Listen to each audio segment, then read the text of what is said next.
حضرت صدیق اکبر رضی اللہ تعالیٰ عنہ گزر رہے تھے تو یہودیوں کا بڑا رہنما، مقتدا، بڑا عالم، تورات انجیل جاننے والا، وہ نہ بیٹھ کے یہودیوں کو کچھ پڑھا رہا تھا، سکھا رہا تھا. تو حضرت صدیق اکبر توحید پرست اس کے قریب سے گزرے تو فرمانے لگے، اس کا نام فنحاس تھا، کہنے لگے او فنحاس، تجھے بھی پتہ ہے، تیری تورات میں بھی لکھا ہے، تیری کتابیں بھی جانتی ہیں کہ سچ وہی ہے جو میرے محبوب کریم علیہ السلام ارشاد فرماتے ہیں، جو سید عالم صلی اللہ علیہ وسلم بتاتے ہیں وہ سچ ہے، تجھے پتہ ہے، تو ان لوگوں کو توحید کی دعوت کیوں نہیں دیتا؟ یہ پھر شرک میں، بت پرستی میں، کفر کی طرف بڑھتے جا رہے ہیں. ان کو پیغام توحید دے، یہ اللہ تبارک و تعالیٰ کی عبادت کریں، اس مالک کی جس نے میرے نبی پاک کو اپنا رسول بنا کر بھیجا، اس طرف ان کی رغبت دے. تو وہ فنحاس جو تھا اس نے بڑی کفریہ جملے معاذ اللہ بولے. وہ کہنے لگا کہ اس رب کی ہم عبادت کریں جو ہمیں کہتا ہے کہ قرض حسنہ دو، اللہ کو قرضہ دو، وہ تمہیں ڈبل کر کے واپس کرے گا. صدقات اور زکوٰۃ کا معاذ اللہ اس نے مذاق اڑایا. کہنے لگا اللہ ہم سے کہتا ہے میری راہ میں خرچ کرو، معاذ اللہ استغفر اللہ. کہنے لگا اس کا معنی تو یہ ہوا نا کہ ہم غنی ہیں اور اللہ فقیر ہے.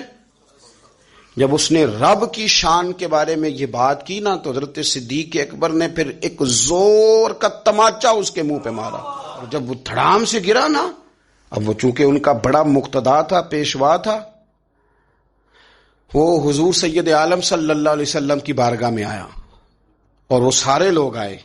نے آ کے کہا جی ابو بکر نے تھپڑ مارا ہے. تو نبی کریم صلی اللہ علیہ وسلم نے فرمایا بلائیے ابو بکر صدیق کو. حاضر بارگاہ ہوئے، آپ نے تھپڑ مارا ہے؟